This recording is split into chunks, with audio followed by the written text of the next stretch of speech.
Good afternoon, everyone. Good afternoon sir. कितने लोग हो यहाँ पे? आक्षी, यस तुमने सर। तुमने ज्योमेट्री क्लास वहाँ क्लास में तो किया था ना? सर सिर्फ 2 क्लास अटेंड करी थी, उसके बाद तो बंद ही हो गया था। ठीक है। So we are starting with very basics of geometry. ठीक है, तो मैंने इस बार थोड़ा सा अलग अप्रोच लिया है। मैं पहले तीन क्लास में लेवल 1 पूरा ही कंप्लीट कर दूंगा, सो डैट कि जिनको केवल टेस्ट देना है वो उसके बाद से क्लासेस ड्रॉप कर सकते हैं। ठीक है, तो हम ओके सर। हाँ, तो क्या बोल रहे हो? जैट में भी बस लेवल 1 ही पूछेगा। नहीं नहीं नहीं नहीं, जैट के लिए तुम्हें आगे पढ़ना पड़ेगा साथ में। तो ठीक है। ऑल्दो मतलब आप लोग को अलाउड है कोई भी क्लास करने की, बट सिंस कई बार क्या होता है कि आपको छोड़ना ही पड़ जाता है कुछ लोगों को, तो हम 3 से 4 क्लास जो है ऐसा रखेंगे कि जिसमें we won't go beyond anything test level. ठीक है, टेस्ट से ऊपर हम नहीं जाएंगे इस 3 से 4 क्लासेस में, और I try to cover everything in this 4 class. ठीक है, ऑफ टेस्ट सिलेबस। और मैंने इसमें भी जो लेवल 1 लेवल 2 लेवल 3 की जो सीट्स हैं जो तुम्हारे ड्राइव पे पड़ी हुई हैं, इसमें क्या है कि पहले ऐसे ही प्लान था जैसे हर चैप्टर का है, लेवल 1 लेवल 2 और लेवल 3। अभी हमने क्या किया है कि ये तो है ही, अभी 2-3 सीट्स और डाल देते हैं आपको टेस्ट के नाम से। तो टेस्ट जो जिन लोगों को केवल टेस्ट देना है, they can just solve these seats only. ठीक है, आज फर्स्ट तुमको डल जाएगा, बाकी एक दो दिन में और आ जाएगा। ठीक है, विद द क्लासेस। ओके। मेरी बात समझ में आ रही है? So students who are willing to just appear the geometry class only for test, वो सिर्फ इसी 3-4 क्लास पे और इन सीट्स पे ध्यान देंगे। ठीक है, बाकी जिन लोगों को आगे पढ़ना है, मतलब जैट के लिए भी पढ़ना है, वो इसी से स्टार्ट करो। लेवल 1 लेवल 2 लेवल 3 वाली सीट्स, और एक कॉम्प्रिहेंसिव सीट्स है 200 क्वेश्चंस की। तो बेसिकली इससे स्टार्ट करो जिनको आगे देना है। ठीक है, तो आप क्लासेस सेम करोगे दोनों लोग, बट जो कैट और जैट के लिए है वो इससे स्टार्ट करेंगे क्वेश्चन करना, और जो केबल टेस्ट के लिए है वो इससे कर लेंगे। ठीक है, अगर आपके पास टाइम है तो पहले आप ये करके फिर यहाँ पे आ सकते हो, कोई प्रॉब्लम नहीं है, क्योंकि बहुत इजी होता है। तो if you are getting it, concept आपको अगर समझ में आ रहा है तो you don't have any issue with that. ठीक है। हम्म। जिसके लिए लेवल 2 और लेवल 3 शीट्स करना है ना? नहीं नहीं नहीं नहीं, टेस्ट के लिए 2-3 सीट्स अलग से हम डालेंगे। अच्छा, ठीक है, इस बार हाँ उस पे लिखा होगा टेस्ट। ठीक है, ओके ओके ठीक है। हाँ, क्योंकि लेवल हम जनरली दूसरे टॉपिक में लेवल 1 होता है टेस्ट के लिए। ठीक है, बट यहाँ पे आपके लिए मैंने ज्योमेट्री के लिए अलग से सीट्स ही मैंने क्रिएट करवा दिया है। ठीक है, ठीक है सर। तो जो ओनली टेस्ट के लिए आप केवल टेस्ट की मतलब 3 सीट्स होंगी वो मैक्सिमम, तो ये 3 सीट्स कर लोगे तो काम हो जाएगा टेस्ट के लिए। ठीक है, यस सर।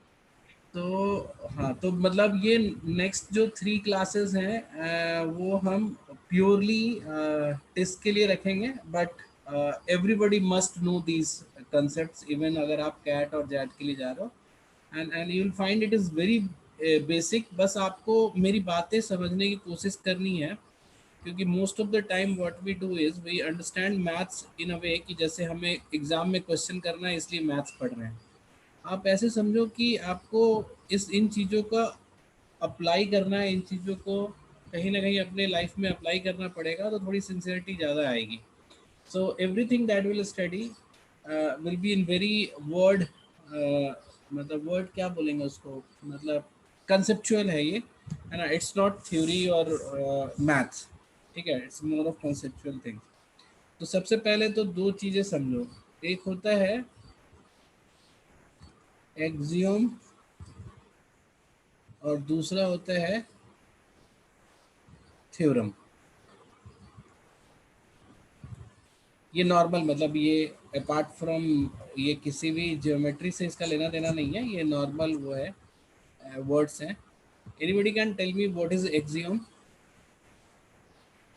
कोई बता पाएगा? Something which has already been proven. There is no need to prove it again. It's like a मतलब fact. नहीं, तुम बहुत हद तक सही हो, बट ऐसा नहीं है। तुमने फर्स्ट लाइन जो बोला ना वही यहाँ पे ही है, something which you don't have to prove, है ना, which you don't have to prove. तुम ये लाइन सही लिख रखी हो, you don't have to prove because तुमने जो उसके बाद का लाइन बोला कि because it has already been proven, वो गलत है। Because it doesn't need proof, it's obvious, doesn't need proof, it's so obvious, it's so comprehensible कि इसके लिए प्रूफ की जरूरत नहीं है ना। ऐसी चीजों को हम एक्सियम बोलते हैं, हिंदी में इसको बोलते हैं अभिगृहित। ठीक है, समझ में आ गई सबको बात? Yes. कभी कभी बीच में एप्रिसिएशन के लिए ताली बजाना चाहिए, वो स्टैंड अप कॉमेडियन के लिए ताली बजाना होता है। आप बीच में चैट पे लिख दो यस, है ना, या फिर बीच में बोला करो यस, ठीक है। यस यस सर, आ गया समझ। Yes, sir. और उसको एक्सटेंड करने की जरूरत नहीं है, आ गया समझ में, बस यस सर बोल के चलेगा काम। तो अब थ्योरम क्या होता है कि एनी फैक्ट और कंसेप्ट विच नीड प्रूफ,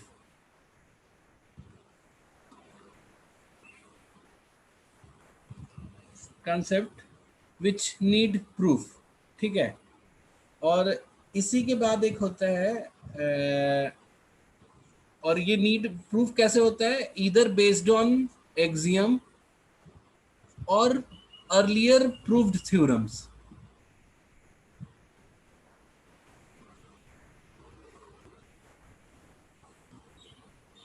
है ना। या तो मतलब कोई किसी एक्सियम को यूज करके या एक्सियम के साथ किसी और थ्योरम को यूज करके हम प्रूव कर लेते हैं तो हमें नया थ्योरम मिल जाता है।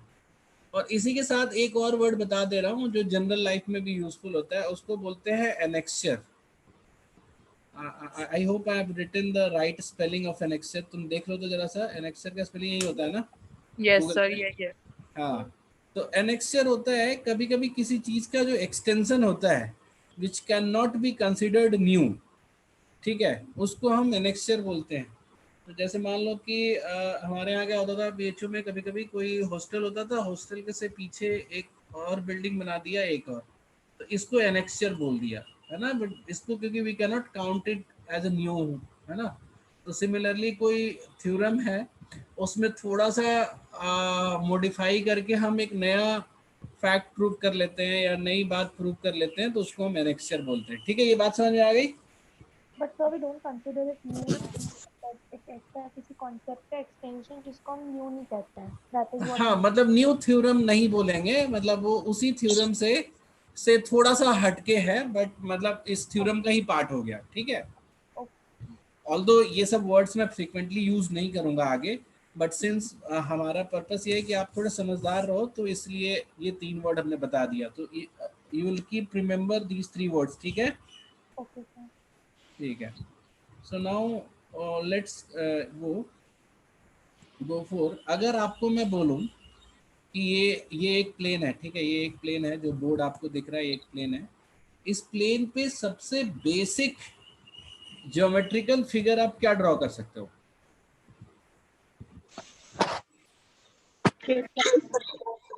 क्या? Point. पॉइंट, ठीक है। The most basic geometrical figure that you can put is point.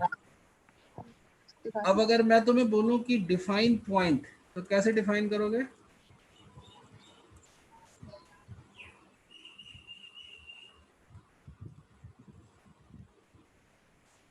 बोलो, पॉइंट कैसे डिफाइन करेंगे हम? So point is a geometrical structure which doesn't have any dimension, ठीक है, ना इसकी लेंथ होती है, ना विड्थ होती है, ना डेप्थ होती है।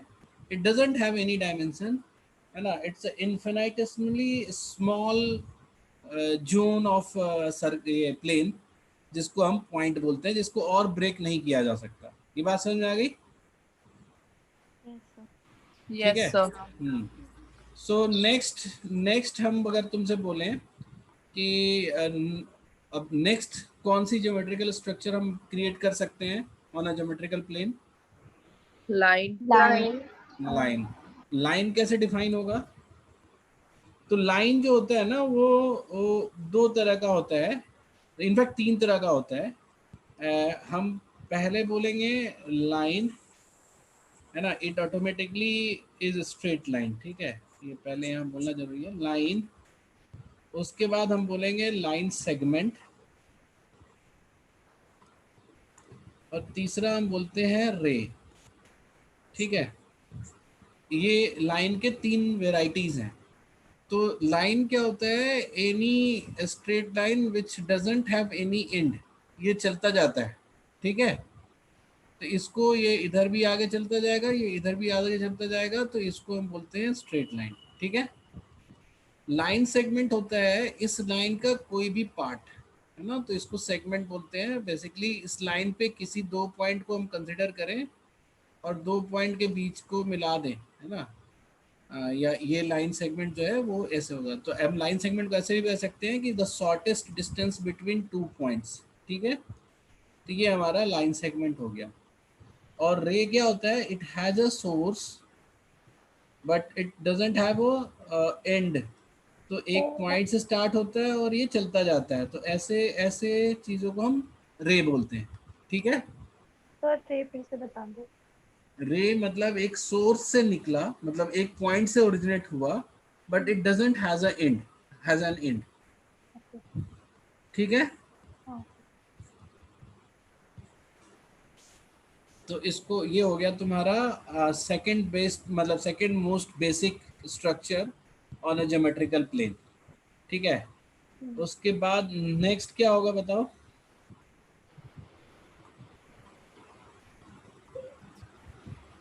Angle. नहीं, उसके बाद होता है टू लाइंस।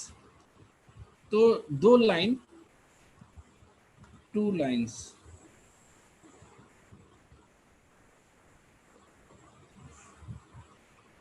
टू लाइंस इसलिए इंपॉर्टेंट है क्योंकि दो लाइन आप प्लेन पे दो तरीके से ड्रॉ कर सकते हो। इधर they will be intersecting each other, और these two lines are parallel to each other, है ना, ये बात समझ में आ गई? ठीक है। Yes sir. Yes sir. तो इंटरसेक्टिंग ईच अदर में भी हमने देखा कि now it can have different way of intersecting. जैसे आपने देखा कि चार डिफरेंट जोन क्रिएट हो गए लाइन इंटरसेक्ट होने पे, हुए ना, चार डिफरेंट जोन क्रिएट हुए, ये 1, ये 2, ये 3, ये 4, ठीक है। फिर आप ऐसा देख सकते हो कि ये चार जो डिफरेंट जोन किए हुए हैं, तो 1 से बड़ा है 2, और 1 के बराबर है 3, और 2 के बराबर है 4, और 3 और 1 से बड़ा है 4, ठीक है, फोर्थ वाला जोन। तो अगर हम किसी दूसरे तरीके सर से आपकी अगर, आवाज ब्रेक हो गई थी बीच में।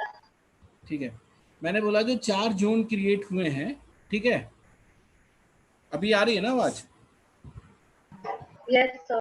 हाँ, तो जो चार जोन्स क्रिएट हुए हैं 1 2 3 4, तो हमने रियलाइज किया कि 1 से 2 बड़ा है ना, ये दिख रहा है, मतलब we don't have any proof of बड़ा है छोटा है, बट ये दिख रहा है। फिर हमने देखा कि ये थोड़ा सा और भी तो ऐसा हो सकता है कि ये 1 2 3 4 ऐसा भी हो। अब ये 1 और 2 ऑलमोस्ट बराबर है, लेकिन 1 से 2 अभी भी बड़ा है, बट इस 1 से ये 1 बड़ा है।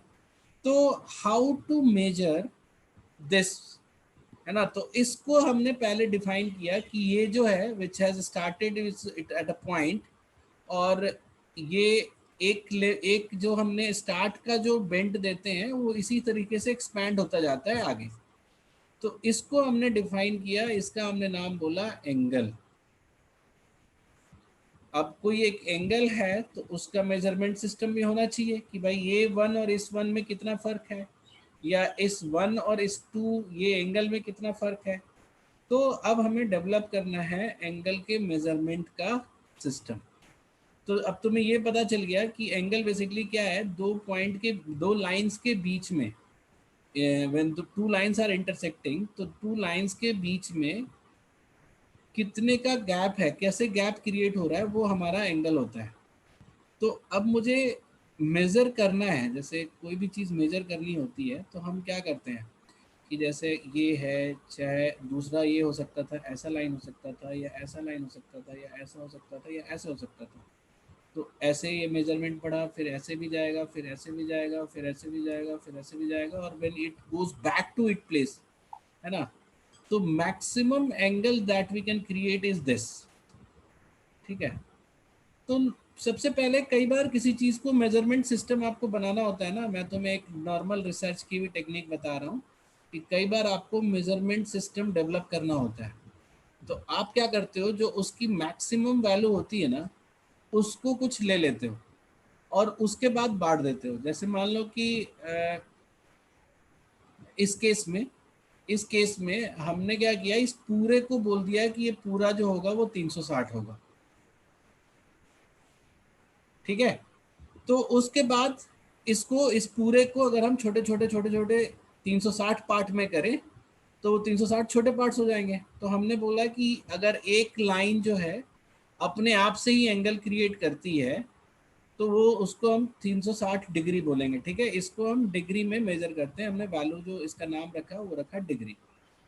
तो 360 degree is the maximum angle that a line can create bye with itself. ठीक है, अब इसको हमने 360 छोटे छोटे पार्ट्स में बांट देंगे, ऐसे ऐसे ऐसे ऐसे करके, तो हर छोटा पार्ट जो होगा वो हमारा 1 डिग्री कहलाएगा। ठीक है, तो अब मुझे बताओ कि अगर मैं लाइन को ऐसे इंटरसेक्ट कराऊं कि चारों जोन सेम है ना, जैसे 4 जोन मैंने बोला था ना क्रिएट होता है, चारों जोन सेम है, तो ईच एंगल कितने का होगा?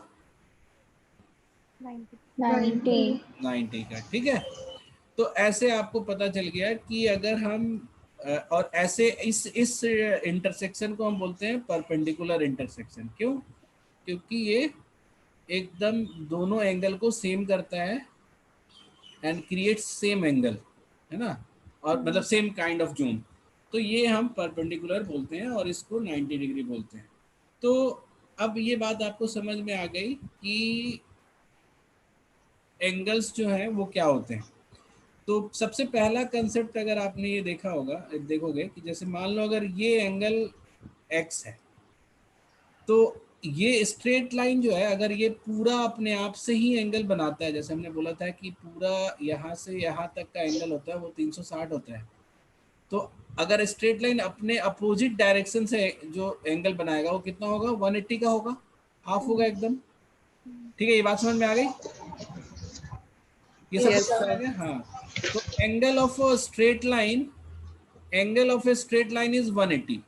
ठीक है, तो अब हमने ये देखा कि x और y अगर दो एंगल बने हुए हैं तो x से ये y, x और y मिलके तो 180 होना चाहिए। क्यों x और y मिलके 180 क्यों होना चाहिए? क्योंकि इस लाइन का एंगल है एक तरफ का, तो एंगल ऑफ स्ट्रेट लाइन अगर x और y दोनों मिला दे तो इस लाइन का एंगल मिल जाएगा एक साइड का, तो 180 होना चाहिए। ऐसे एंगल्स को हम लोग बोलते हैं सप्लीमेंट्री एंगल्स। एक बार चेक कर लो तो सप्लीमेंट्री कप्लीमेंट्री क्या होता है, कॉम्प्लीमेंट्री क्या होता है? तो सप्लीमेंट्री This is complementary. अच्छा ठीक है, तो इसको कॉम्प्लीमेंट्री चेक कर लो फटाफट। 90 डिग्री का। तो हाँ, तो ये कॉम्प्लीमेंट्री एंगल होता है, इसको कॉम्प्लीमेंट्री बोलते हैं। जो No, sir, मतलब this is supplementary. हाँ ये ये सप्लीमेंट्री है। अरे हाँ हाँ यार मैंने सही लिखा था, तुम लोगों ने गलत करा दिया। Complementary is 90. ठीक है चलो, तो ये हो गया हमारा सप्लीमेंट्री एंगल, सप्लीमेंट करता है, सप्लीमेंट्री एंगल हो गया। एक्स और वाई एक दूसरे के सप्लीमेंट्री एंगल है क्योंकि वो मिलके 180 पहुंचाते हैं, लेकिन हमारा यहाँ पर्पस कुछ और है। हमने बोला कि अगर एक्स और वाई, और मान लो अगर ये एंगल जेड है तो वाई और जेड कितना होगा? ये भी इस लाइन के एंगल है तो वो भी 180 होगा। ये बात समझ में आ रही है ना? जैसे ये लाइन जो है हमारा, इसके दो एंगल बने जेड और वाई, तो इसका भी 180 होगा। तो इस दोनों चीजों से हमने क्या देखा, एक्स और जेड तो सेम होना चाहिए। ठीक है, तो x should be equal to z। That means अगर कोई दो लाइन इंटरसेक्ट करती है तो अपोजिट एंगल्स आर सेम। ये बात समझ में आ गई? तो इसी इसी उससे इसी कंसेप्ट से y ये भी y के बराबर होगा। ठीक है, ये बात सबको समझ में आ गई? तो ये Yes, कोई sir. ये भी इसको भी हम थ्योरम नहीं बोलेंगे, it's a kind of axiom only. ठीक है ना? ऑल्दो हमने इसको थ्योरम की तरह तुम्हें रियलाइज करवाया, but it is basically an axiom which basically says कि x और y है तो वो 180 होगा, और y और ये एंगल है तो भी 180 होगा, तो x और x तो इक्वल होगा ही होगा। ठीक है, मतलब ये दोनों इक्वल होगा। तो आपने ये देखा कि इंटरसेक्शन पे अपोजिट एंगल्स आर सेम। ठीक है, Okay, sir.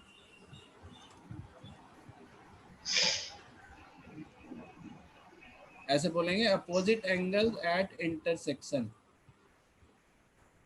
Are equal. ठीक है, ये बात समझ में आ गई सब लोगों को? अब बात आती है एक चीज और, जो छोटी सी चीज है मैं तुम्हें वो बता दूं कि अगर मैं जैसे मान लो कि मैंने एक एंगल बनाया 30 डिग्री का, और एक एंगल थोड़ा सा इससे वो किया, ये 31 डिग्री है लेट्स से, तो इसके बीच में भी तो एंगल बन सकता है। मेरी बात समझ में आ रही है? इसके बीच में भी एंगल बन सकता है। तो जो बीच वाला एंगल है it is greater than 30 and less than 31। तो इसको कैसे मेजर करेंगे ये हमें जानना है। तो हम कहने को तो ऐसा भी बोल सकते हैं कि अगर ठीक बीच में है तो तुम बोलोगे 30.5 डिग्री बोल सकते थे। तो जैसे अगर हम आवर्स को जैसे 2 घंटे से 3 घंटे के बीच में, या जैसे 1 घंटे का जो डिफरेंस होता है उसको हम कैसे रिप्रेजेंट करते हैं? मिनट्स में रिप्रेजेंट करते हैं ना। And there are how many minutes between 1 hour? 60 minutes होता है। तो हम 2 डिग्री को भी 60 मिनट्स में डिवाइड कर देते हैं, मतलब 1 डिग्री को 60 मिनट्स में डिवाइड करते हैं।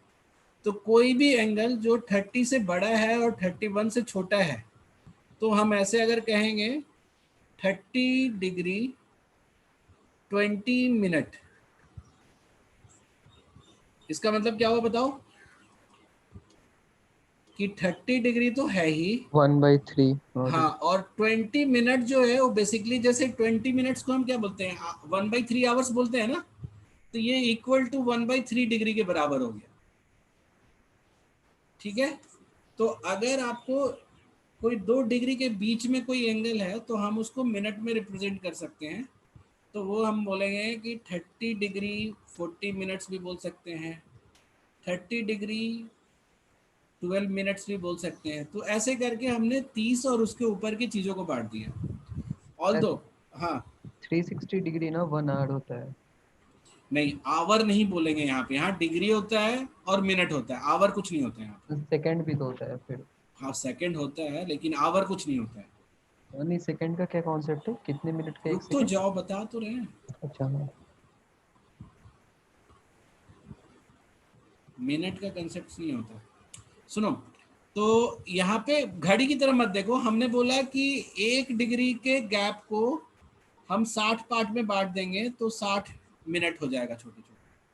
और अगर 1 मिनट का भी गैप है, अगर मान लो कि उसको भी तो बांट सकते हैं, तो उसको भी 60 पार्ट्स में बांट देते हैं, तो उसको सेकंड बोलते हैं। ठीक है, तो जैसे अगर हमें लिखना हो कि 30 डिग्री 25 मिनट 30 सेकंड, तो ऐसे हम डिग्री का मेजरमेंट लिखते हैं। ऑल्दो ये इंपॉर्टेंट नहीं है तुम लोगों के लिए बहुत ज़्यादा, बट ये समझ जाओ कि इसका मतलब क्या हुआ कि 30 डिग्री तो पूरा है, अगला 1 डिग्री को 60 पार्ट में बांट करके उसका 25 ले लिया टुकड़ा, और फिर 1 मिनट को, मतलब इसको 25 मिनट बोलेंगे, 25 टुकड़ा, और इस हर 1 मिनट के मतलब मिनट के 60 पार्ट्स बांट के उसका 30 पार्ट्स ले लिए, तो उसको सेकंड बोलेंगे। ठीक है, तो ये तुम्हारा डिग्री, ये मिनट, और ये सेकंड, इसका प्रोनाउंसिएशन ऐसे होता है। ठीक है, तो मैं बोला कितना डिग्री है ये, तो तुम बोलोगे 30 डिग्री 25 मिनट 30 सेकेंड्स।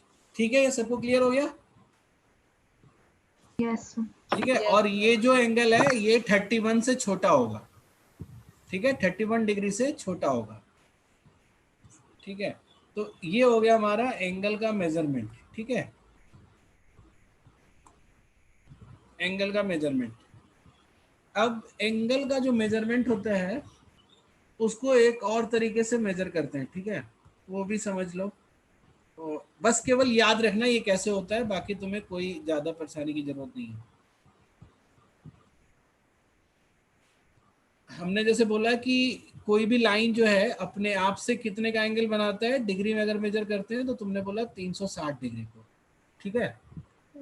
इसी को एक दूसरे मेजरमेंट सिस्टम में बोलते हैं 2 पाई का एंगल बनाता है, और उसको बोलेंगे रेडियन, ठीक है। तो बेसिकली तुमको ये याद रखना है कि 360 डिग्री जो है ये इक्वल है 2 पाई रेडियन के। ये सबको क्लियर हो रहा है? जो हमारा एक लाइन के बीच में जो एंगल था, दो लाइन के बीच में, मतलब कि अपने आप से ही जो एंगल बना रहा था उसको सबसे बड़ा एंगल था, उसको मैंने 360 डिग्री बोला था।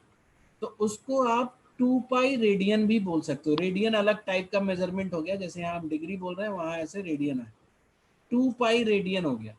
तो अब बताना जरा सा, अगर एक ही स्ट्रेट लाइन पे मुझे देखना है तो एक स्ट्रेट लाइन पे कितने का एंगल बनेगा, बोलो एनीवन? कैसे फिर से? अगर अगर पूरा एंगल, जैसे ये पूरा एंगल मेरा जो है ये 2 पाई रेडियन है, ये पूरा एंगल है जो 2 पाई है, तो आधा एंगल कितना होगा? Pi radian. परफेक्ट, है ना। पाई जैसे रेडियन। आप इस पूरे को 2 पाई बोल रहे थे, ठीक है, पूरे को 2 पाई बोल रहे थे, तो इसको एक स्ट्रेट लाइन पे जो बनेगा उसको बोलेंगे पाई रेडियन, ठीक है। और जब 1/4 कर देंगे तो कितना बोलोगे, एक एंगल कितने का होगा ये? पाई/2 रेडियन। 90 डिग्री। और इसी को हम पहले क्या बोल रहे थे? 90 डिग्री, 90 डिग्री। ठीक है। ये बात समझ में आ गई तुम लोग को? ये दूसरे तरह का मेजरमेंट सिस्टम है।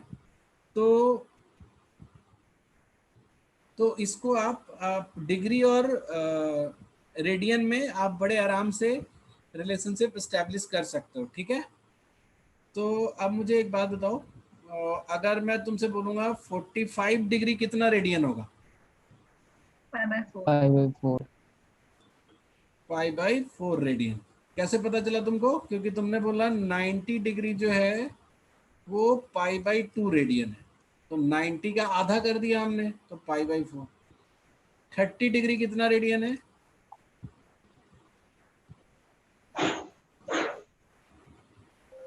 पाई/6। हाँ, पाई/6।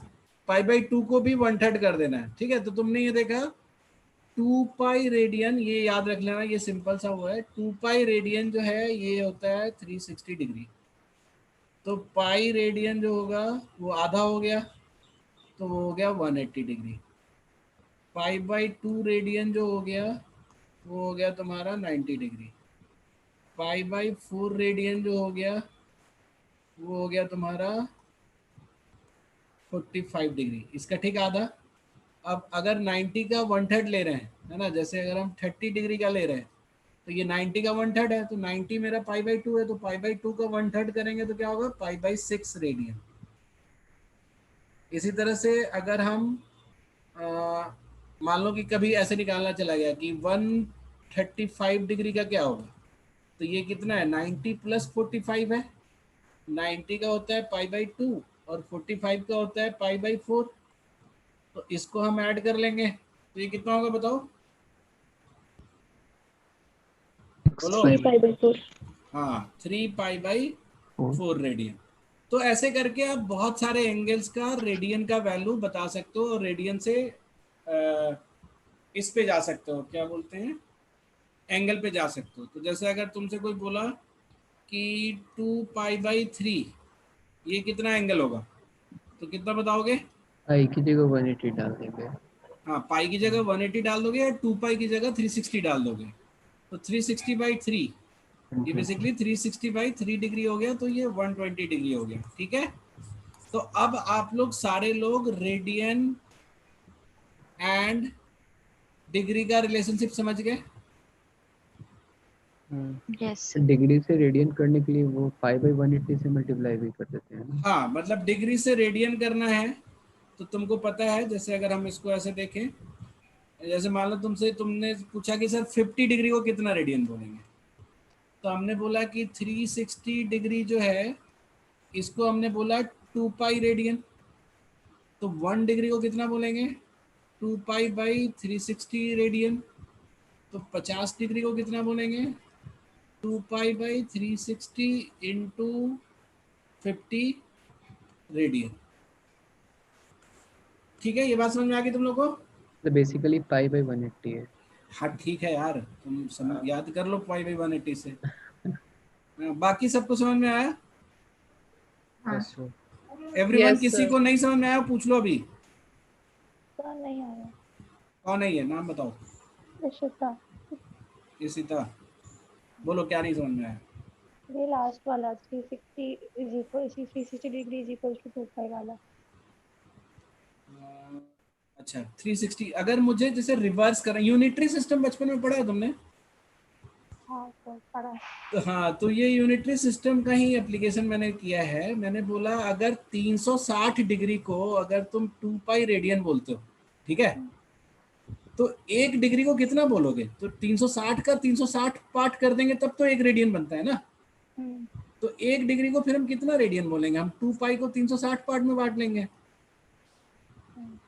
ये बात समझ में आ रही है? हाँ हाँ आ रही है। तो अब 1 डिग्री की वैल्यू पता चल गई रेडियन में, ठीक है। तो हम्म, अब कोई भी डिग्री है, जैसे मान लो कि अगर मैंने तुमसे बोला कि 70 डिग्री का कितना होगा, तो आप क्या करोगे? ये 1 डिग्री का वैल्यू इतना है 2 पाई/360, तो 70 तो डिग्री का वैल्यू कितना होगा? इंटू 70 कर देंगे। तो ये डिग्री से पाई में चेंज करने के लिए मतलब डिग्री से रेडियन में चेंज करने के लिए। यस, ठीक है, हम्म, ये हो गया। तो एक मिनट रुक लो।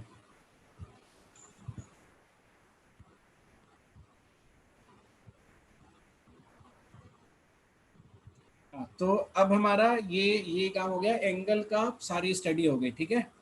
नाउ विल गो फॉर जो हम पुरानी बात कर रहे थे अभी, कि हम ये समझ गए ना, ठीक है, इसमें पूछना तो नहीं है किसी को? दोबारा देख लेना लेक्चर को, अगर एक बार में नहीं समझ में आता है तो समझे, इसको मिस मत करना। और यू कैन जस्ट आस्क, मतलब कि नेक्स्ट क्लास में भी तुम डाउट पूछ सकते हो और मुझे मैसेज कर सकते हो कि सर 5 मिनट मुझे ये चीज़ रिपीट कर देना, तो मैं कर दूंगा। नाउ द पार्ट इज कि जो हम बोल रहे थे कि सबसे बेसिक स्ट्रक्चर जो हम प्लेन पे ड्रॉ कर सकते हैं वो पॉइंट का है। फिर तुमने बोला कि 2 पॉइंट का हो गया, फिर हमने बोला कि 2 लाइन का हम ड्रॉ कर सकते हैं, ठीक है। 2 लाइन में हमने एक बोला था कि एक पैरेलल होगा और एक क्रॉस करेगा, तो क्रॉस करने की सारा सिस्टम हमने पढ़ लिया कि क्रॉस करने से क्या होता है। तो ये एंगल इसके बराबर होगा, ये एंगल इसके बराबर होगा, ठीक है। और इसकी वैल्यू जो है ये सब मिला के 360 होगी और इन दोनों को मिला के 180 होगी, ठीक है। ये चीज़ समझ गए डिग्री में, और डिग्री से रेडियन समझ गए। पर पैरेलल लाइन वो लाइंस होते हैं जो कभी क्रॉस ही नहीं करता एक दूसरे को, तो इनके बीच की जो डिस्टेंस होती है, परपेंडिकुलर डिस्टेंस होती है, वो हमेशा सेम रहती है। तो तुम ये भी समझ गए कि पैरेलल लाइंस क्या होता है, ठीक है। अब जो नेक्स्ट मोस्ट बेसिक ड्रॉ हम कर सकते हैं वो हम 3 लाइंस के हेल्प से कर सकते हैं। अब किसी प्लेन पे 3 लाइन जो है वो कितने तरीके से ड्रॉ कर सकते हैं?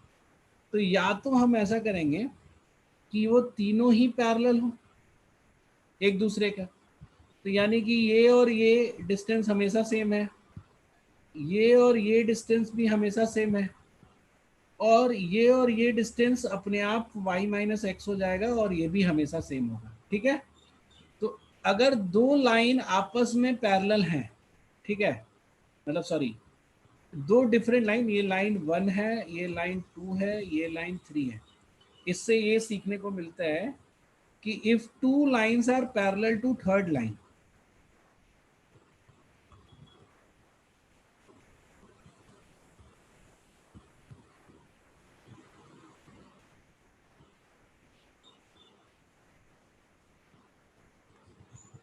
Third line two lines are parallel to third line, so then these two lines are parallel to each other.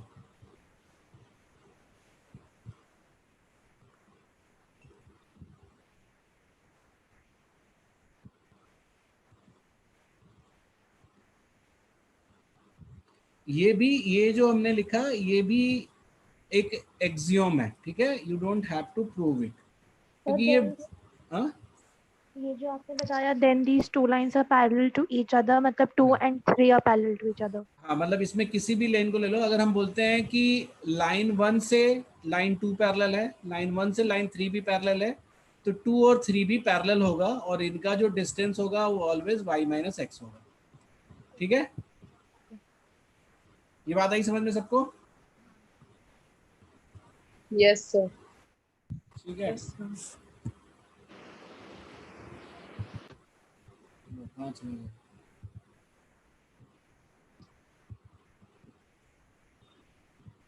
ठीक है, तो ये हो गया जब हम तीनों लाइन आपस में पैरेलल है, ठीक है। दूसरे तरीके से हम 3 लाइन को ड्रॉ कर सकते हैं व्हेन दे ऑल 3, इसमें क्या है, 0 इंटरसेक्शन पॉइंट है,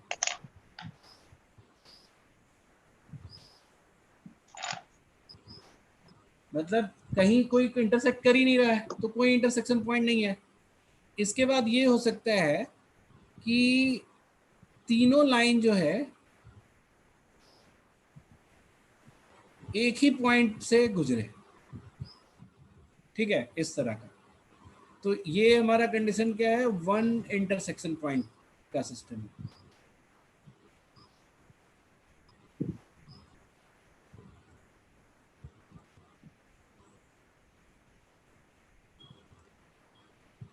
तो हमने क्या देखा कि इसमें फिर से वही वाली चीज लगेगी जब हम पॉइंट को इंटरसेक्ट कर रहे थे, है ना। तो जैसे मान लो कि मैं ऐसे बना दिया, ऐसे बना दिया और ऐसे बना दिया। अब देखो यहाँ पे x y z, ठीक है। तो तुमको ये तो पता ही है कि अपोजिट इंटरसेक्शन पे अपोजिट वाला इक्वल होगा, तो ये इसका x हो जाएगा, ये इसका y हो जाएगा, ये इसका z हो जाएगा। और किसी भी एक साइड में देखें एक लाइन पे, तो x y z का एंगल बनाया तो x plus y plus z, ये कितना हो जाएगा, 180 डिग्री। क्योंकि आपका जो स्ट्रेट लाइन के एक साइड के सारे एंगल्स जो हैं वो 180 बनाएंगे, ठीक है।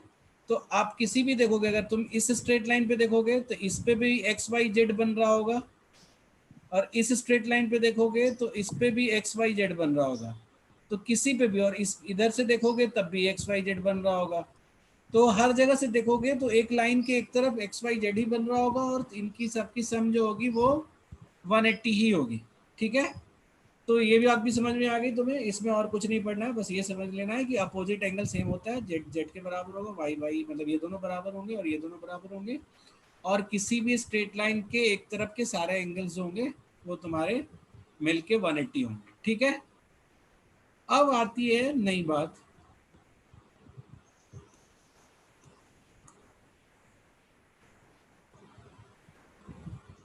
अभी जैसे ये 1 इंटरसेक्शन पॉइंट है ना, तो अब हम बोलेंगे 2 इंटरसेक्शन पॉइंट।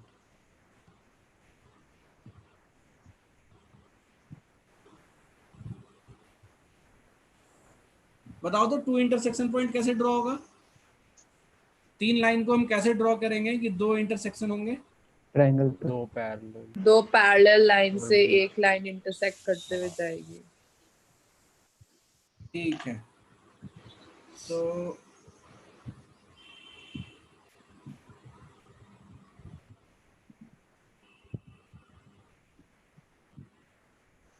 ठीक है, एक मिनट।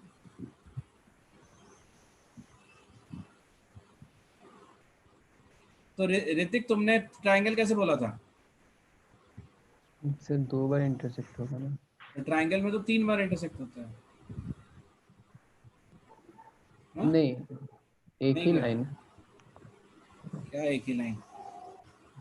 तुम विजुलाइज कम कर रहे हो। देखो सब लोग देखो, अगर हम दो लाइंस को हम तीन ही लाइन से ड्रॉ बना रहे हैं, तीन ही लाइन का सिस्टम, ये देखो ये हमारा जो अभी पढ़ रहे हैं हम 3 लाइन सिस्टम पढ़ रहे हैं। तो हमने पहले जो बनाया उसमें 0 इंटरसेक्शन बनाया, फिर हमने बनाया 1 इंटरसेक्शन, अब 2 इंटरसेक्शन बनाया, जिसमें हम 2 लाइन तो ड्रॉ कर रहे हैं, तीसरी को हम इंटरसेक्ट करा रहे हैं। तो दोनों को ही इंटरसेक्ट करेगा, क्योंकि अगर किसी एक से पैरेलल होता तो फिर दोनों से ही पैरेलल होता। तो अगर आप किसी दो लाइन को किसी दो पैरेलल लाइन को तीसरे लाइन से इंटरसेक्ट कराओगे तो आपका 2 इंटरसेक्शन वाले सिस्टम में डेवलप होंगे। अब आपने देखा यहाँ पे कि 2 सेट्स ऑफ एंगल बन रहे हैं, 1 2 3 4, और ये 5 6 7 8। तो टोटल एंगल कितने क्रिएट हुए? 8 एंगल्स क्रिएट हुए। और किसी भी एक सेट पे बात करो तो आपको इस सेट का तो पता ही है कि ये 1 इसके बराबर हो जाएगा। तो 1 and 3 are not anything, they are basically 1 only, क्योंकि ये अपोजिट एंगल है तो सेम होगा। और 2 और 4 जो है वो हमारा फिर से 2 हो जाएगा। सिमिलरली अगर हम 5 और 6 देखें तो, और 1 और 2 का एंगल का सम कितना होगा? 1 + 2 कितना होगा? 180 होगा। 5 और 6 हो गया तो फिर से भाई 180 होगा। तो 5, ये 7 जो है बेसिकली 5 ही हो जाएगा, और ये 8 जो है बेसिकली 6 ही हो जाएगा। तो अब आपने देखा कि और रिड्यूस हो गया नंबर ऑफ एंगल्स। फिर हमने ये देखा कि ये जो पैरेलल लाइन है इसको ना तुम धीरे धीरे नीचे करते चलो, जिससे कि ये एंगल जो है वो सेम ही रहेगा। धीरे धीरे अगर हम इस साइड से नीचे करेंगे तो एंगल 1 तो सेम ही रहता जाएगा, और नीचे करते करते अगर हम दूसरे वाले पे ओवरलैप कर दें तो 1 और 5 जो है, एंगल 1 और 5 ओवरलैप कर जाएगा। और ओवरलैप करने का मतलब क्या होता है? इक्वल हो जाए। ठीक है, तो ये जो एंगल 1 और एंगल 5 आर इक्वल, ये भी एक तरह से एक्सियोम है, you don't have to prove it. ठीक है, ये थोड़ा सा ध्यान देने पे, विजुलाइज करने पे यू कैन जस्ट सी कि it can not go wrong, it can not go मतलब other than what we are speaking. तो बेसिकली नाउ 2 and 6 भी। हाँ, तो वो भी बराबर हो गया। तो अब हमारे पास क्या हो गया कि now we have just 2 angles in a parallel lines. सिर्फ 2 एंगल हैं, 1 और 2। तो ये भी 1 और 2 होगा, ये भी 1 और 2 होगा, और ये भी 1 और 2 होगा। ठीक है, तो 2 ही एंगल्स होते हैं पैरेलल लाइंस और उसके इंटरसेक्शन पे। अब इसमें कुछ कुछ नाम देते हैं हम, जैसे नाम तुम लोग देख लेना, internal alternate reflection, interior angle है हाँ ना? इंटरनल इंटीरियर एंगल या alternate interior angle. Alternate interior. But तुमको कहीं से भी तुमको ये अब आसानी से पता चल जाएगा कि विच 2 एंगल विल बी सेम। तो जैसे हमने 1 को 1 किया था तो वैसे ही ये वाला भी ओवरलैप होगा इस पे, तो ये 2 2 से इक्वल हो जाएगा। अगर ये 1 और 2 हमारा 180 है तो ये 1 और 2 भी हमारा 180 बनेगा। तो now there is one simple question जो कभी पूछा जा सकता है, वो ये है कि मान लो कि एक पैरेलल लाइन है और ट्रांजैक्शन लाइन है, मैंने इसका ये इक्वल एंगल और इसका इक्वल एंगल हमने मतलब एंगल बाइसेक्टर मैंने मिला दिया एक पॉइंट पे ए पे, और ये हमारा ओ है और ये ओ नहीं, ये बी और सी है। तो एंगल बी ए सी कितना होगा बताओ? 90 डिग्री। कैसे पता चला तुम्हें? 1 और 2 का सम 180 डिग्री है। हाँ, तो जैसे ये और ये 1 और 2 है, इन दोनों का सम 180 है, तो इसका आधा और इसका आधा अगर हम जोड़ेंगे तो हमेशा 90 बनेगा। ठीक है, तो जैसे ऐसे समझो कि अगर x प्लस वाई 180 है तो दोनों का आधा ले लेंगे, x प्लस x/2 और y/2 लेंगे तो वो हमेशा 90 होगा।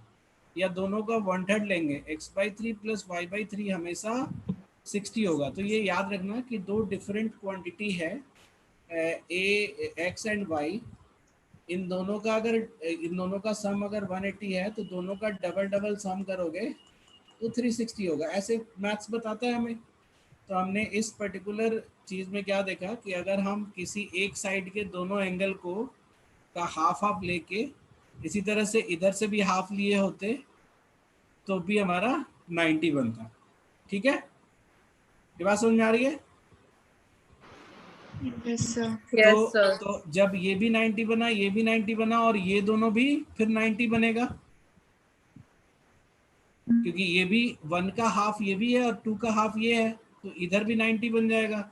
तो अगर हम किसी पैरेलल लाइंस के इंटरसेक्शन के दोनों तरफ एंगल बाइसेक्टर को मिला दें,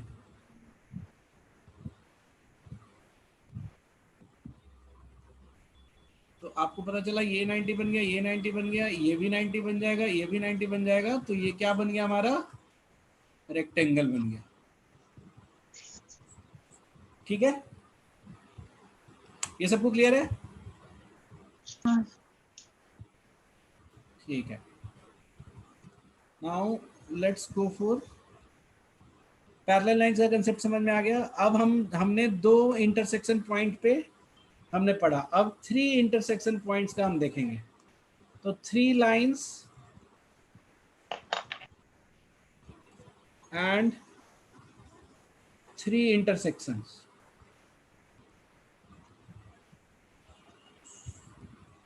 तो ये कैसे होगा? जैसे ऐसे, ऐसे और ऐसे।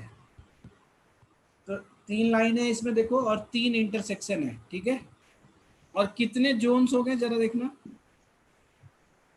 1 2 3 4 5 6 और 7, और कोई जोन है?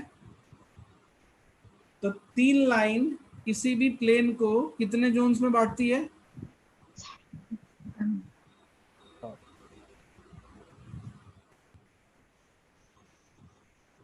कितने जोन में? 7 जोन्स में बांटती है ना।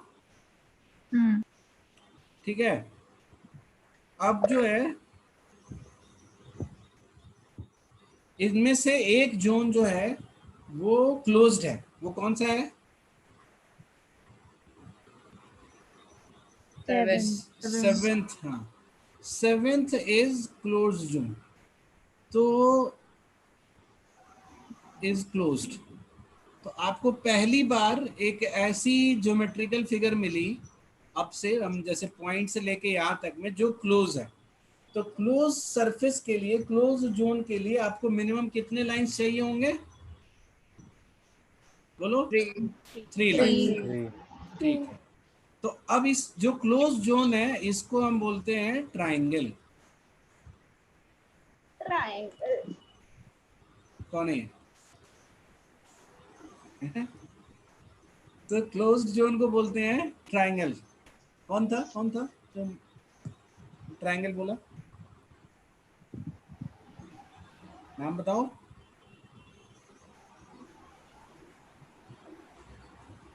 तो अब ट्राइंगल तुम्हें मिल गया, सबको मिल गया ना triangle? Is everyone happy with the triangle? Yes sir. Very good, खुश रहा करो तुम लोग, समझे? आजकल लॉकडाउन के टाइम में लोग दुखी रहते हैं, तो तुम्हें ट्राइंगल मिला आज पहली बार खुद से, तो आज तुम्हें खुश होना चाहिए और घर वालों की सेवा करनी चाहिए। तो अब हमें जब ट्राइंगल मिल गया है, तो एक ट्राइंगल में कितने एंगल बने?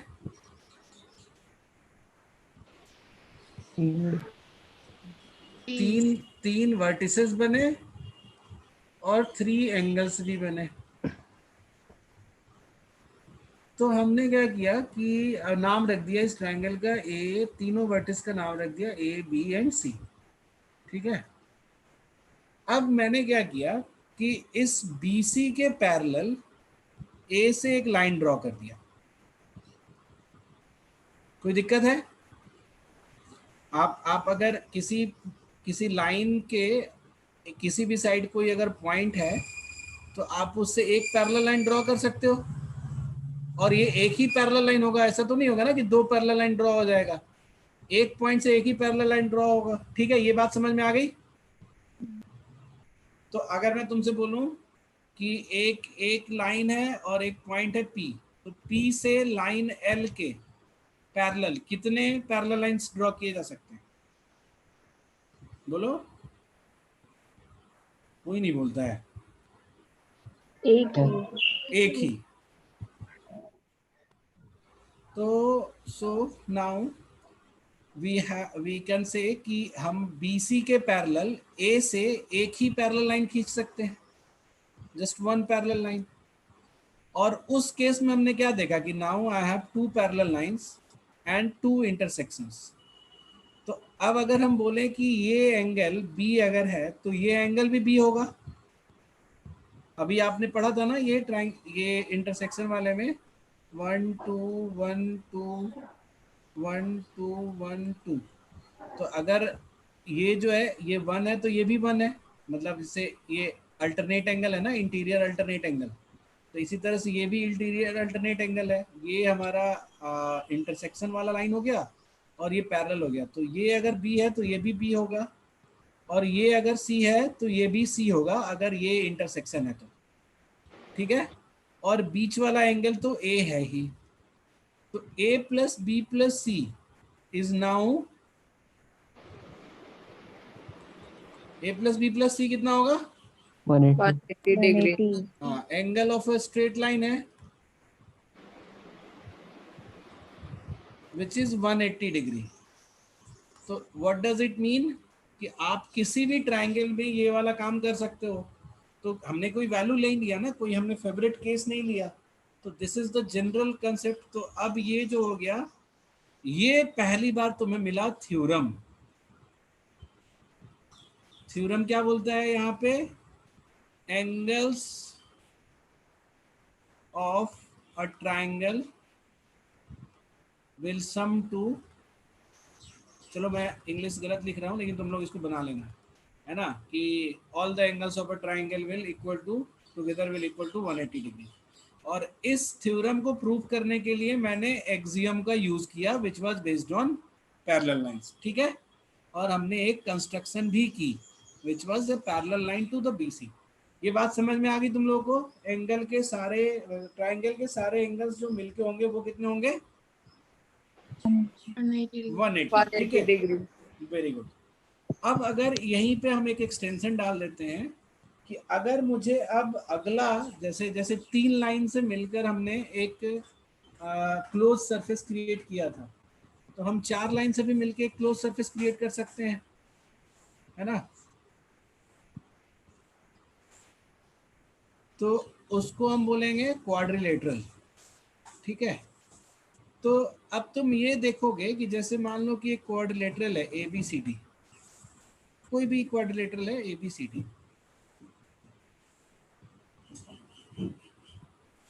तो इसमें क्या हुआ कि हमने देखा क्या कि अगर इसको मिला दें तो हमारे पास एक ट्रायंगल मिला, ठीक है। तो समझ में आ रही मेरी बात? अगर हम AC को मिला दें तो हमें एक ट्रायंगल इधर मिला, ठीक है। तो 3 पॉइंट से एक ट्रायंगल मिला और चौथे से एक और मिला, ठीक है। 3 पॉइंट से एक ट्रायंगल मिला और चौथे पॉइंट से एक और ट्रायंगल बन गया। तो बेसिकली हुआ क्या कि 4 पॉइंट है, तो उससे पहले 3 पॉइंट मिलाएंगे और +1, इससे एक ट्रायंगल बनेगा और इससे एक और ट्रायंगल बनेगा, तो 2 ट्रायंगल बनेगा। तो चारों ये दोनों ट्रायंगल के एंगल्स का सम कितना होगा बताओ? 360 2 इंटू 180 360, ठीक है। तो बेसिकली अगर 4 की बजाय अगर हम 5 पॉइंट ले लेते हैं, ठीक है, 4 की बजाय 5 पॉइंट ले लेते हैं, तो जैसे मान लो कि 1 2 3 4 5 ले लिया और हमें फिर से एक क्लोज सरफेस मिल गया। तो जैसे अब ऐसे चीज़ों को हम बोलते हैं पॉलीगन, जिसमें मल्टीपल साइड्स हो। तो ट्रायंगल पहला पॉलीगन है, 4 साइड वाला दूसरा है, 5 साइड वाला दूसरा है। तो फिर से हमने देखा कि 3 से तो एक बनता ही है, ठीक है। 3 से एक बनता है, एक ट्रायंगल बनता है। फिर हर पॉइंट से एक एक और ट्रायंगल बनता है। ये पहला बना, ये दूसरा बना, ये तीसरा बना। तो जैसे मान लो कि अगर 5 में है तो हमने बोला कि ये 3 1 1 में बट गया। मेरी बात समझ में आ रही है सर है ना? तो बेसिकली 4 था, 4 साइड था, तो 4 में से 2 घट गया। मतलब 2 पॉइंट ऐसे हैं जो अकेले ट्रायंगल नहीं बनाते। तीसरा से समझो कि मिला, जैसे ए और बी है, इनसे ट्रायंगल नहीं बना, सी से बनना शुरू हुआ, सी से, फिर डी से एक और। तो जितने भी पॉइंट्स हैं उनमें से 2 कम कर दें, ठीक है? जैसे 5 साइड्स है तो 5 में से 2 कम कर दे तो इतने ट्रायंगल बनेंगे। तो 5 में से 2 कम कर रहे हैं तो 3 ट्रायंगल बन रहा है, और टोटल एंगल्स का फिर सम कितना हो जाएगा? तीनों ट्रायंगल का 180 मिला के, ठीक है? तो अगर अब मैं तुमसे बोलूं कि 12 पॉइंट्स का 12 पॉइंट्स का पॉलीगन है, ऐसे करके बहुत सारा 12 पॉइंट्स का पॉलीगन है, ठीक है? ऐसे करके 12 पॉइंट्स का पॉलीगन है, तो इसके टोटल एंगल्स का सम कितना होगा? तो तुम बोलोगे कि 12 से कितने ट्रायंगल बनेंगे बताओ?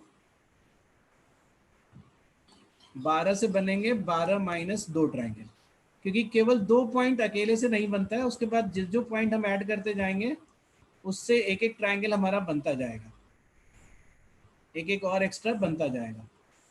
तो जैसे मान लो कि अब एक बार 6 वाला चेक कर लेते हैं तो तुम्हें समझ में आ जाएगा। तो 12 से 10 ट्रायंगल बने और 10 ट्रायंगल के एंगल का सम कितना होगा? 1800। तो अगर कोई 12 साइड का पॉलीगन है तो उसके टोटल इंटरनल एंगल्स का सम होगा 1800। तो ये तुम अब बड़े आराम से बता सकते हो। तो जैसे मान लो अगर हम 6 साइड्स का पूछे, 6 साइड का मैंने एक बनाया, 1 2 मतलब A B C D E F, और मैंने बोला कि इससे कितने ट्रायंगल बनेंगे। तो तुमने देखा क्या कि पहला 2 से, जैसे मान लो ए और ई पॉइंट लें, तो इससे तो नहीं बना कोई ट्रायंगल, लेकिन उसके बाद हर एक पॉइंट से एक एक ट्रायंगल ऐड होता जाएगा, ठीक है? तो 6 पॉइंट से 6 minus 2 which is 4 triangles we created. तो टोटल एंगल्स का सम कितना होगा? 4 इंटू 180, ठीक है? तो इसको अगर हमें जनरलाइज करना हो कि अगर n साइड है तो कितने ट्रायंगल क्रिएट होंगे? n माइनस 2, और टोटल एंगल कितना होगा? इंटू 180, ठीक है? तो अब तुमको एक और फॉर्मूला याद हो गया या समझ गया तुम कि total angles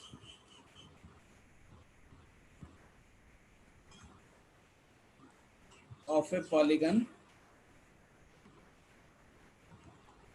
of n side is what? n minus 2 into 180। ये बात समझ में आ गई सबको? Yes sir. Yes, sir. चलो now let's go back to triangle only, ठीक है? अब ट्राइंगल पे फिर से वापस चलते हैं। ये थोड़ा सा पढ़ लिया हमने।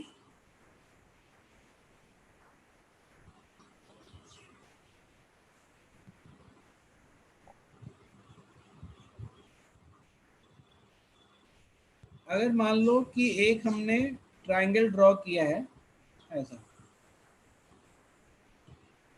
और एक साइड को हमने एक्सटेंड कर दिया, तो इसको हम बोलते हैं एक्सटर्नल एंगल, ठीक है?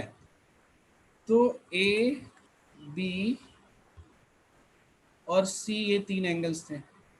तो ये जो एक्सटर्नल एंगल है और सी एंगल है, इन दोनों का सम कितना होगा?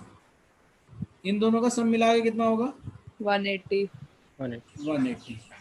और सी के साथ ए प्लस बी का सम कितना होगा? वो भी 180 होगा। तो मतलब अगर मैं ये बोलूं कि जैसे अगर ये एंगल हमारा लेट्स से थीटा है, एक्सटर्नल एंगल, तो एंगल सी प्लस थीटा भी 180 है, और ए प्लस बी प्लस सी भी 180 है।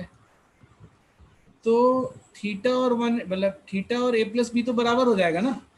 यानी कि किसी भी एंगल का जो एक्सटर्नल एंगल होता है ट्राइंगल के केस में, वो अंदर वाले दोनों एंगल का सम के इक्वल होगा, ठीक है? तो आप इसको ऐसे समझ लो कि ए सी ओ है ना। अगर एंगल को हम लोग ऐसे लिखते हैं ए सी ओ is equal to ACO is equal to angle BAC plus angle ABC। ठीक है, तो अगर ये 1 ये 2 ये 3 ये थीटा है तो थीटा इज इक्वल टू 1+2। ये बात सबको समझ में आ गई? बोलो। Yes sir. ठीक है, तो अब जो है हम डिफरेंट टाइप्स के एंगल्स को के हिसाब से ट्रायंगल को डिवाइड करना चाहेंगे। आप ऐसा तो कोई ट्रायंगल क्रिएट कर सकते हो ना जिसके सारे एंगल सेम है?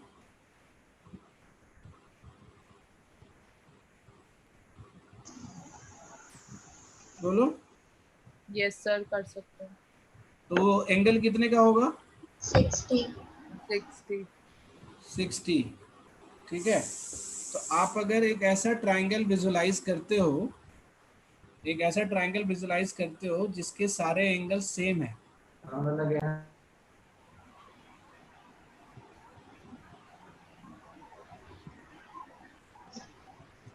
तो ये इसके हो गया और ये सारे 60 हैं, तो इस एंगल को हम क्या बोलते हैं? Equilateral. Equilateral angle, equilateral triangle. Although ये ऐसे नहीं डिवाइड करना था हमें, चलो लेकिन ये ठीक है। अच्छा, अब एक बात बताओ, किसी ट्रायंगल में कितने 90 डिग्री के एंगल हो सकते हैं? एक ही हो सकता है, क्योंकि तीनों एंगल का सम मिला के 180 होना चाहिए। तो एक से ज्यादा 90 हो गया तो दो ही एंगल का सम मिला के 180 हो जाएगा ना। तो इसीलिए किसी भी ट्रायंगल में एक ही राइट एंगल होता है, और अगर राइट एंगल है किसी ट्रायंगल में तो हम इसको बोलते हैं राइट एंगल ट्रायंगल।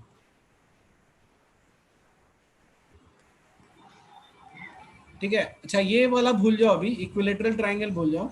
हम एंगल के हिसाब से विथ रिस्पेक्ट टू एंगल हम ट्रायंगल को डिवाइड कर रहे हैं। तो पहला टाइप क्या हो गया, जिसमें कम से कम क्या, एक राइट एंगल हो, उसमें एक से ज्यादा हो ही नहीं सकता। अच्छा, राइट अगर 90 डिग्री से बड़ा अगर एंगल है तो वो कितने हो सकते हैं? एक ही होंगे, अगर 90 एक हो सकता है। तो अगर एक भी एंगल 90 से बड़ा है, जैसे मान लो ये 110 है, तो बाकी दो तो छोटे ही होंगे। ऐसे एंगल्स को हम लोग बोलते हैं ऑब्ट्यूज एंगल ट्रायंगल, या ऑब्ट्यूज ट्रायंगल भी सीधा बोल सकते हो। ये राइट एंगल ट्रायंगल या राइट ट्रायंगल दोनों बोल सकते हो। और if all the three angles are less than 90, all the three angles are less than 90, तो इसको हम क्या बोलेंगे? Acute angle triangle.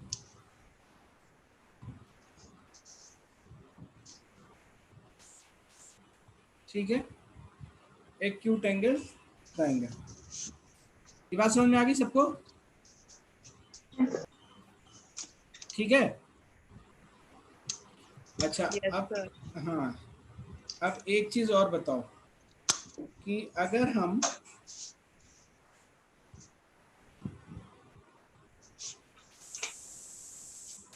ये एक खत्म हो गया, मतलब इसके बाद अभी कुछ नहीं पढ़ना इसमें। अच्छा, राइट एंगल का एक प्रॉपर्टी याद कर लेना, इसमें जो सबसे बड़ी जो 90 डिग्री के सामने वाली साइड होती है, इसको हम हाइपोटेनस बोलते हैं और H से डिनोट करते हैं, और साइड वाले दोनों साइड्स को परपेंडिकुलर और बेस बोलते हैं, परपेंडिकुलर एंड बेस, ये इंटरचेंज हो सकता है।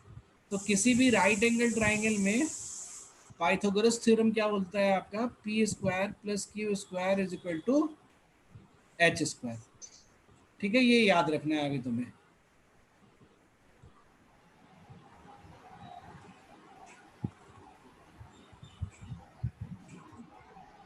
ठीक है, पाइथागोरस थ्योरम का प्रूफ नहीं दिया जा रहा है तुम्हें यहाँ पे, बट किसी भी राइट एंगल ट्रायंगल में P square plus Q square is equal to H square होता है। ठीक है, नाउ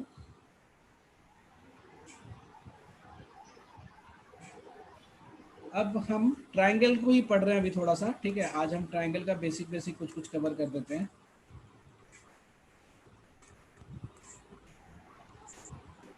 अगर मान लो कि 3 डिफरेंट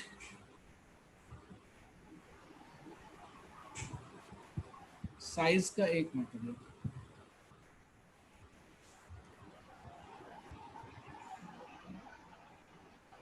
एक ट्रायंगल ऐसा है ए बी सी, जिसमें ए सी जो है वो छोटा है। जैसे मान लो इसका साइज x है, इसका y है और इसका z है। तो x से बड़ा y है और y से बड़ा z है। तो तुम ये ध्यान दोगे, हम इसका अभी जैसे कैट वाली क्लास में हम इस पर थोड़ा ज़्यादा डिटेल में पढ़ेंगे, बट अभी फ़िलहाल हम इसको इतना ही देखते हैं कि जो छोटे वाले साइड के सामने का एंगल होता है वो सबसे छोटा होता है, और जो बड़े वाले साइड का सामने का एंगल होता है वो सबसे बड़ा होता है, ठीक है। तो ये तो आपको पता चल गया कि लार्जर द साइड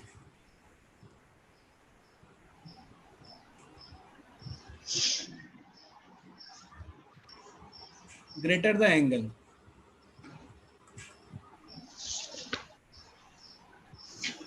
ये बात सबको पता चल गई ना तुम्हें? तो अगर कभी किसी ट्रायंगल में जो सबसे बड़ी वाली साइड है उसके सामने वाला एंगल जो होगा सबसे बड़ा होगा, ठीक है। तो ये तुम्हें ध्यान रखना है, ठीक है। और आपको एक चीज ये भी ध्यान रखना है कि अगर आप जैसे मान लो कि आपके पास एक तुम्हारे पास 3 का एक साइड है और एक 5 का साइड है, ठीक है, मतलब 5 का साइड है। तो इससे जो तीसरा साइड बनेगा वो कुछ भी हो सकता है, लेकिन अगर हम इसी पे रख दें, जैसे 5 इसी पे रख दें, तो ये 2 का नहीं हो सकता, 2 से बड़ा ही होना चाहिए, ठीक है। जैसे अगर 2 का बनाएंगे तो हम एक ही पे कंटिन्यूअस, मतलब कोलिनियर हो जाएगा। इसको बोलते हैं कोलिनियर, एक ही लाइन पे आ जाएगा।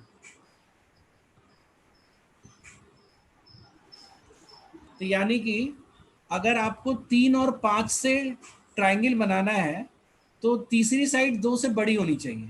और फिर अगर हम उल्टा रख दें, जैसे मान लो कि अगर ऐसे 3 रख दें और ऐसे इधर 5 रख दें, तब भी हमारा ट्रायंगल नहीं बनेगा। यानी अगर तीसरी साइड 8 की लेंथ की है तब भी हमारी ट्रायंगल नहीं बनेगी।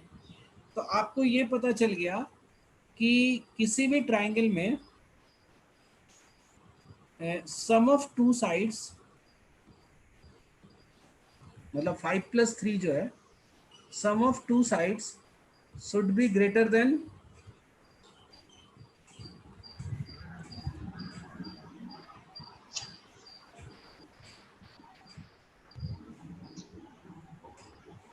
Third side. और इसको ऐसे भी बोलोगे कि difference of 2 sides should be less than third side. जैसे यहाँ पे डिफरेंस ऑफ 2 साइड्स था ना, 5 - 3 2 होता है, तो ये तीसरे वाले से छोटा होना चाहिए। तो इसी को दूसरा लिख लो आप, वो भी लिख लो। तुम लोग कॉपी पेन लेके पढ़ते हो कि नहीं? Yes, sir. Yes, sir. क्योंकि हम यहाँ से डांट नहीं सकते ना, कॉपी का नोट क्यों नहीं कर रहे हो। डिफरेंस ऑफ 2 साइड्स जैसे 5 - 3 है ना, should be less than third sides.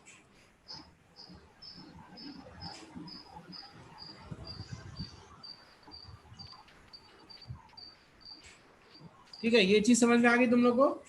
तो अब अगर तुमसे ऑल ऑफ सडन पूछा जाए, ठीक है, कि मेरे पास 3 साइड है,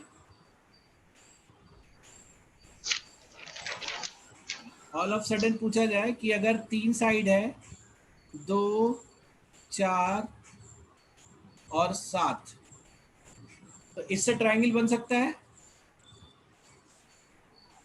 बोलो। No, sir. नो, क्यों? Plus 4, क्योंकि 6. हाँ, क्योंकि 2 साइड अगर हम 2 + 6 को ऐड करते हैं तो it is less than third side, which should B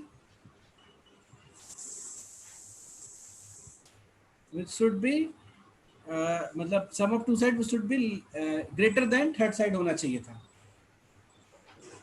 ठीक है, तो ये बात समझ में आ गई तुम लोग को? तो दो चीजें और समझ में आ गई कि अगर, और ये जैसे मान लो अगर मैं तुमसे बोलूं कि 4, 6 और 9 इससे बनेगा, हाँ यस सर। ठीक है, तो इससे बन जाएगा। तो अगर मैं तुमसे बोलूं कि किस साइड के सामने वाला एंगल सबसे बड़ा होगा, लॉन्गेस्ट 9।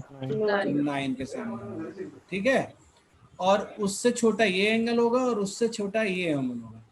तो जैसे अगर मैं तुमसे बोलूं कि साइड का रेशियो 4:6:9 का है, तो एंगल का रेशियो क्या होगा, ये सेम नहीं होगा, ठीक है। ये बस ये याद रखना है तुम्हें कि बड़े साइड के सामने का एंगल बड़ा होता है लेकिन प्रोपोर्शनल नहीं होता है। तो जैसे मान लो कि अगर दो ट्राइंगल है, मतलब एक ट्राइंगल है जिसकी वैल्यू है, जिसके साइड का लेंथ है 6, 6, 4, ऐसा ट्राइंगल तो बन सकता है ना। Yes sir. तो ये पक्का है कि इसके सामने का एंगल x होगा, तो इसके सामने का भी एंगल x होगा। क्यों? क्योंकि साइड्स इक्वल है तो एंगल भी बराबर होंगे। लेकिन अगर मान लो हम इसको लेट से 3 रख लेते हैं, तो ये छोटा होगा x से, लेकिन ये x/2 एंगल नहीं होगा। ये याद रखना, प्रोपोर्शनल नहीं होता है, छोटा जरूर होगा, ठीक है। बस ये याद रखना है तुम्हें कि larger the side larger the angle, है ना। इक्वल साइड इक्वल एंगल, लेकिन डबल साइड तो डबल एंगल नहीं होगा, ठीक है। यस। ये बात समझ में आ गई तुम लोग को? Yes sir. तो इसको ऐसे अगर कंप्लीट लिखना है तो ऐसे लिख सकते हो तुम लोग, larger the side larger the angle,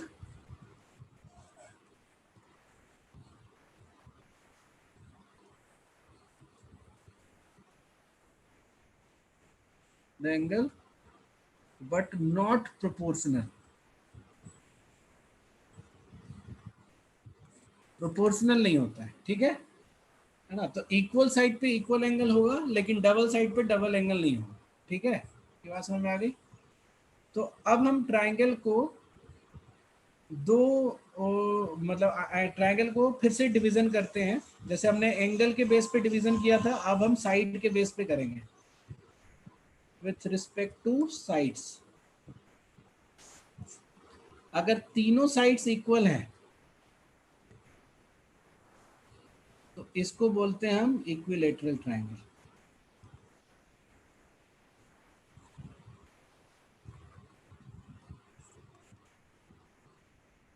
अगर दो साइड इक्वल हैं,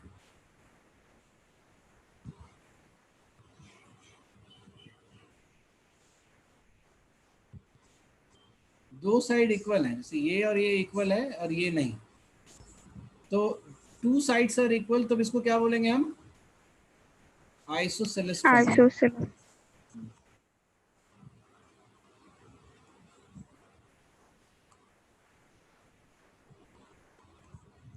और अगर तीनों साइड अलग अलग लेंथ के हैं, ठीक है, तो इसको क्या बोलते हैं? स्केलिन। स्केलिंग, ठीक है। तो तुम लोग का आज के लिए इतना ही रहेगा, ठीक है। अब नेक्स्ट क्लास में हम लोग सिमिलर ट्रायंगल और कॉन्ग्रुएंट ट्रायंगल, ठीक है, और उसके बाद फिर हम उसके नेक्स्ट क्लास में मतलब कॉन्ग्रुएंट ट्रायंगल और सर्कल, ये नेक्स्ट क्लास में पढ़ेंगे, और उसके नेक्स्ट क्लास में मेंसुरेशन पढ़ेंगे सारा, ठीक है। Yes sir. ठीक है, तो आज ये अब कंटिन्यूअस ही रख लेंगे क्योंकि बहुत इजी इजी करके पढ़ा रहे हैं, तो आज ही इसको रिवाइज कर लेना तुम लोग, ठीक है। Okay sir. तो वीडियो डाल देना। ट्रिगो में भी यही सेम चीज था ना, हाँ, ट्रिगो में भी इसी में एक जब हम क्लास और, साइड्स देखते थे। अभी मत बोलो यार उसको यहाँ पे, ठीक है, उसको हम अलग से कर लेंगे, ठीक है। चलो फिर, ओके। ठीक।